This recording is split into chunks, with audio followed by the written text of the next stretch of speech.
Hi folks, I'm smoking my Dagna cob,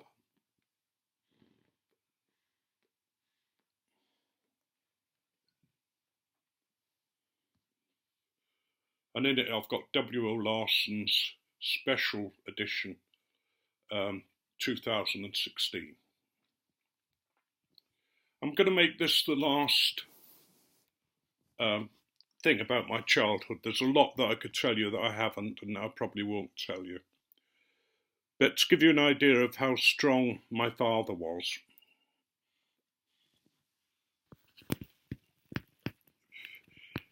he once had a competition with a young lad who was a wrestler, and in his prime, when Dad was in his 50s. The competition was to see who could carry the most um, sacks of corn on their back. Now remember, these sacks weren't weighed, they were just filled and put on the trailer and taken in to be dealt with in the store. He was stopped when he got to 6 sacks of corn on his back and was still able to carry them. He once lifted a car.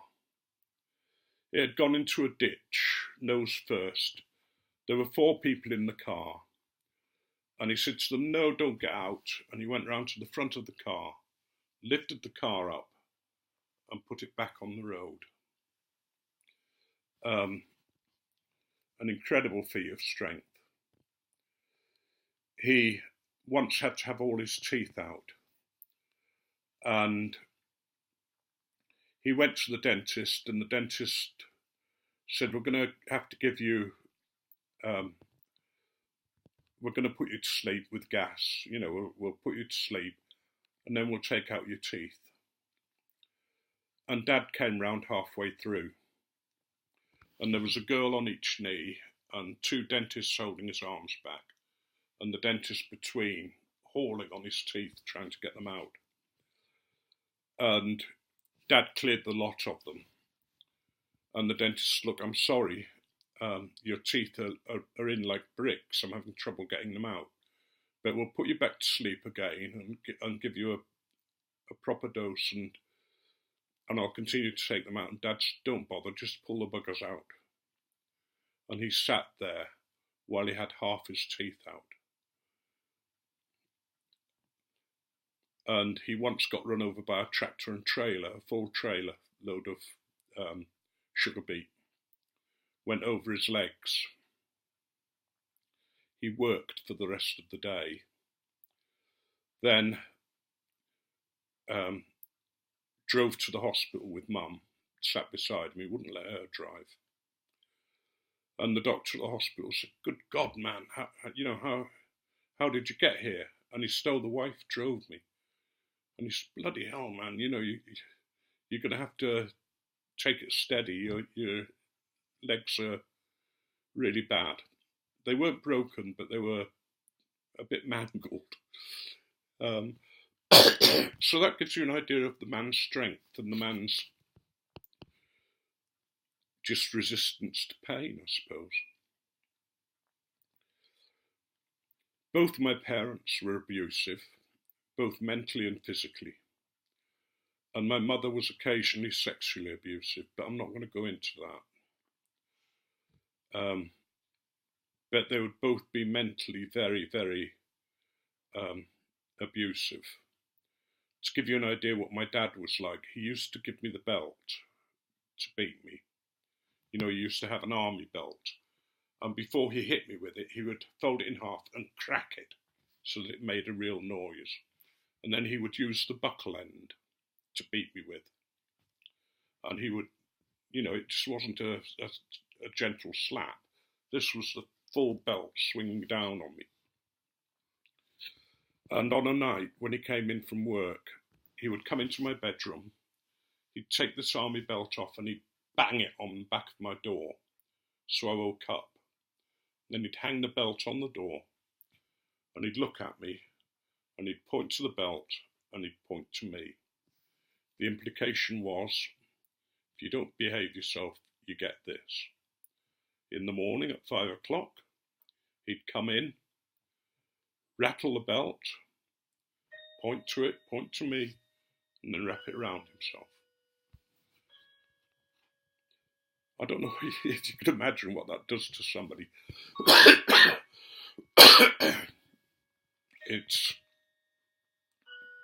It's torture. When they died, we were cleaning out the house, and Carolyn's sat there. She knows this is true. And I opened a door, and the belt was hung on the back of the door, and it just swung out.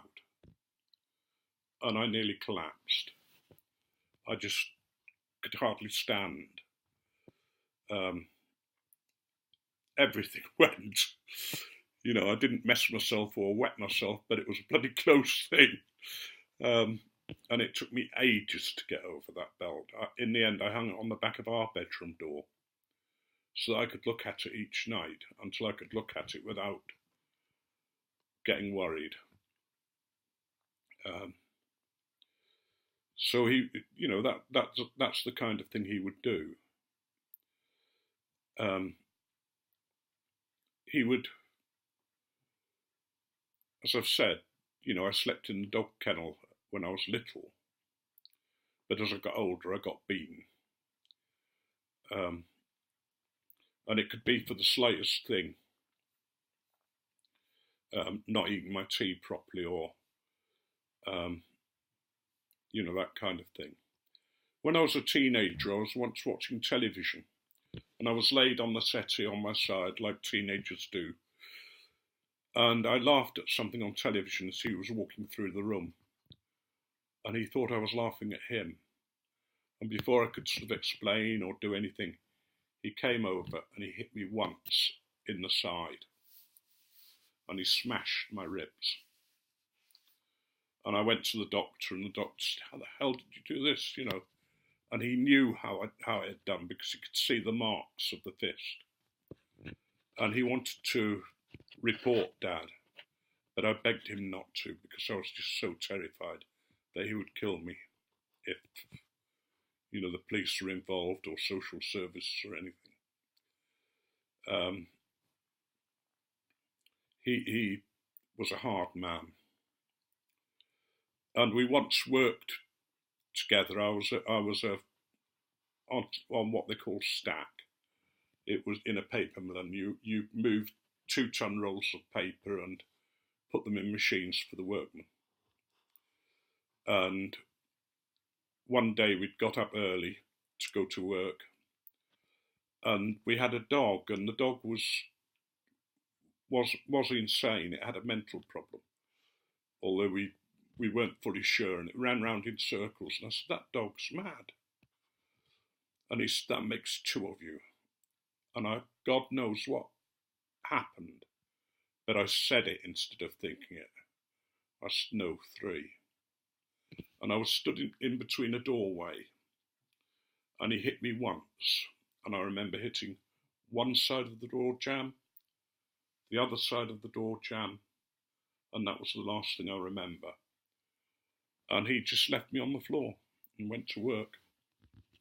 And I was technically I was his boss.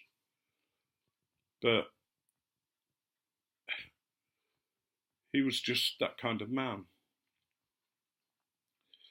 He really sort of treated the children differently. If he thought we were favouring Tim, he would just get up and walk out. You know, you're not treating them both the same. And once they were complaining because I didn't visit them enough. I mean, I was working full time, 60 hours a week sometimes, as a priest. And I only had 1 day off a week. And he rang up and said, "Your mum's taken an overdose. Get here quickly." That was 100 miles away. And I straight ring an ambulance. And he said, I'm not ringing no bloody ambulance. And I said, right, I'll ring one from here. And he said, no, you don't, you get up here.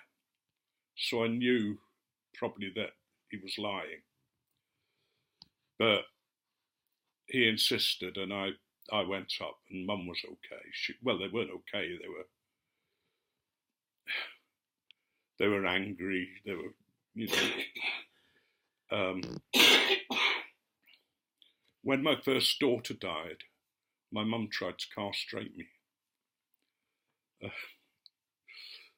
because I'd hurt Carolyn, and you know, I'll teach you not to.